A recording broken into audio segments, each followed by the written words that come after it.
Perspective by incongruity is a rhetorical method that Burke explains in Permanence and Change in Attitudes Toward History. He defines perspective by incongruity as a central critical method for gauging situations by verbal atom cracking.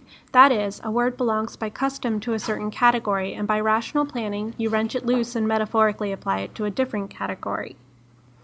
Yet, as is common with much of Burke's work, this definition is a bit difficult to understand. So let's break it down. Perspective by incongruity is a method for understanding how ideas are products and how changing the context of the idea can change the way we think about the idea. Burke says that no language is neutral, which means that every time we say something, it inspires us to think, believe, or do something. For example, say Sally says to Harry, "Hey, there's a cat over there." Sally might be expecting Harry to turn around and look at the cat, but Harry has a different reaction. He turns and runs up a tree. This is because the way Sally perceives the word cat is different from Harry's perception. When Sally thinks cat, she thinks of adorable purring fluff balls, but when Harry thinks cat, he thinks.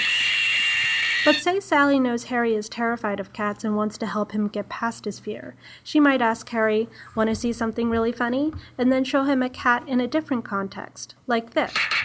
So next time Sally says, "Hey, there's a cat over there," Harry, instead of thinking about the yowling cat in the cage, might think about keyboard cat, and instead of running up a tree, would smile or laugh.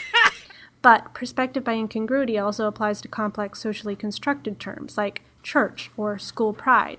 We even have a sense of piety toward these terms, meaning we're emotionally and often even circumstantially invested in maintaining our sense of what properly goes with what.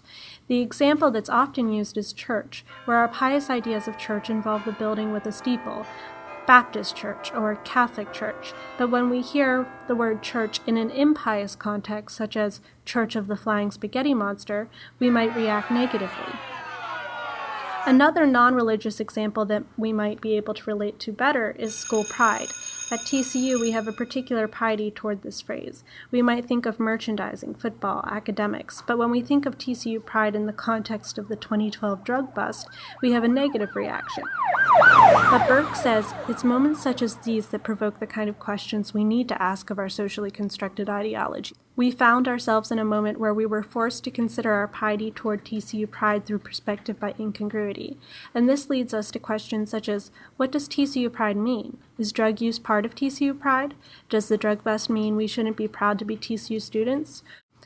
Or is the drug bust an example of why we should be proud of TCU, as the Chancellor suggested, in which case our understanding of TCU might change slightly. Instead of just thinking about TCU pride as a product of athletics, merchandising, fandom, and academics, we might say it also means being proud of our school's ability to act responsibly in difficult circumstances. And this is perspective by incongruity.